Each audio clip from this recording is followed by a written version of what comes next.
Assalamualaikum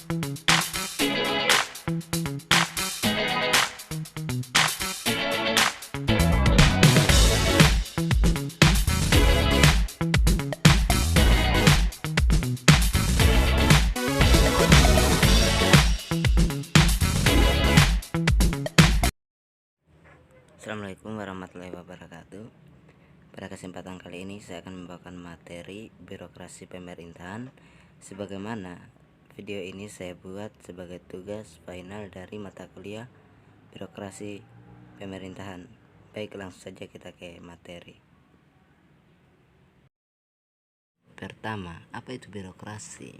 Birokrasi secara etimologis itu berasal dari bahasa Yunani yang memiliki asal kata bureau yang artinya meja tulis atau tempat kerja para pejabat. Terus kresi yang berarti aturan. Sehingga berdasarkan dua kata tersebut, birokrasi bisa dikatakan sebagai organisasi formal di mana bidang kerjanya ada pada suatu tempat yang disebut kantor. Sehingga birokrasi bisa juga dipahami sebagai sebuah tipe organisasi yang melakukan kegiatan-kegiatan yang bersifat administratif yang melibatkan banyak orang, di mana orang-orang tersebut dalam kerjanya saling berkoordinasi secara sistematis atau sama lain. Sedangkan menurut KBBI, birokrasi memiliki arti yaitu sistem pemerintahan yang dijalankan oleh pegawai pemerintahan karena telah berpegang pada hierarki dan jenjang jabatan. Menurut Hoa, sebagaimana ia mengatakan bahwa birokrasi merupakan sistem untuk pengaturan organisasi yang besar agar diperoleh pengelolaan yang efisien, rasional, dan efektif. Yang kedua, karakteristik birokrasi. Sebagaimana menurut Max Weber, birokrasi memiliki beberapa karakteristik. Yang pertama, pembagian kerja. Yang kedua, hierarki wewenang. Yang ketiga, pengaturan perilaku pemegang jabatan birokrasi. Yang keempat, impersonalitas hubungan kemampuan. Yang kelima, kemampuan teknis. Dan keenam itu karir. Terus berikutnya beberapa perspektif tentang birokrasi.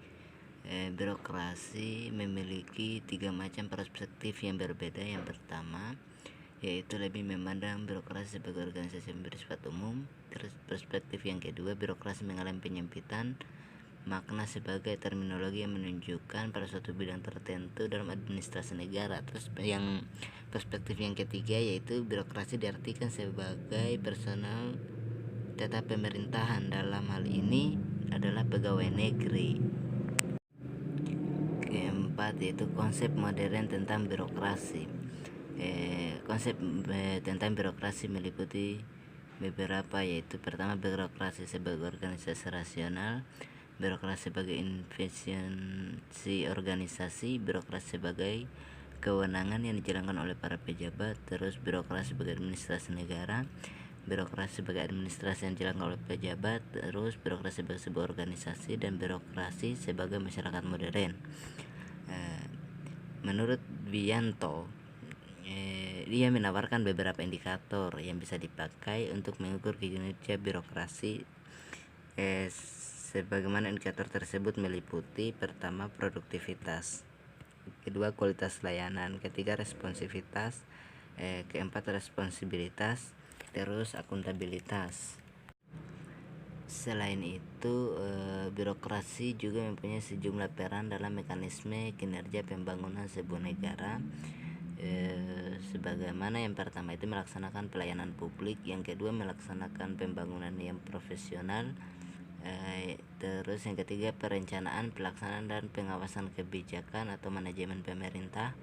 Terus alat pemerintah untuk melayani kegiatan masyarakat dan negara yang netral dan bukan merupakan bagian dari kesatuan atau mesin politik. Netralitas birokrasi. Fungsi birokrasi selanjutnya, sebagaimana yang dikatakan oleh Michael G. Roskin, menyebutkan bahwa dalam sebuah pemerintahan modern sekurang-kurangnya ada 4 fungsi birokrasi. Yang pertama, fungsi administrasi, di mana dalam pemerintahan modern fungsi administrasi meliputi administrasi pelayanan, administrasi pengaturan, dan administrasi pengumpulan informasi serta administrasi perizinan. Terus yang kedua itu fungsi pelayanan, yang ketiga fungsi pengaturan, dan keempat fungsi pengumpulan data atau informasi. Yang berikutnya yaitu sumber-sumber kekuasaan birokrasi. Dalam kekuasaan birokrasi memiliki 4 sumber. Yang pertama yaitu penguasaan informasi dalam keahlian, terus kekuasaan dalam membuat keputusan, yang ketiga dukungan-dukungan politik, dan keempat sifatnya yang permanen dan stabil. Selanjutnya itu patologi atau tantangan birokrasi, yang meliputi pertama budaya feodalistik, terus yang kedua menunggu petunjuk atau arahan, yang ketiga loyalitas pada atasan bukan organisasi, berikutnya belum berorientasi pada prestasi, terus budaya melayani rendah, berikutnya belum didukung birokrasi menyeluruh, terus ekonomi biaya tinggi, jumlah pegawai relatif banyak atau kurang bermutu atau asal jadi. Terus birokrasi yang berkembang di Indonesia saat ini merupakan birokrasi yang lahir dari masyarakat prismatik. Artinya masyarakat prismatik adalah sebuah masyarakat yang menjadi tempat di mana nilai-nilai tradisional atau nilai-nilai modern saling berbenturan satu sama lain. Selain itu reformasi birokrasi dengan demikian dalam konteks pembangunan sistem administrasi negara baik di pusat maupun di daerah akan memperhatikan atau perlu memperhatikan aktualisasi nilai dengan prinsip-prinsip, yaitu pertama konsolidasi demokrasi dan kebudayaan masyarakat, yang kedua peningkatan pelayanan publik, ketiga keterbukaan informasi dan pengembangan sistem akuntabilitas publik, yang keempat itu peningkatan partisipasi masyarakat, kelima kemitraan pemerintah daerah dengan stakeholder, keenam penguatan kelembagaan daerah sebagai perwujudan desentralisasi, terus kepastian hukum dan konsistensi kebijakan publik, dan pengembangan sumber daya manusia. Baik, mungkin itu saja materi yang dapat saya sampaikan. Mungkin terdapat banyak kesalahan, mohon maaf. Assalamualaikum.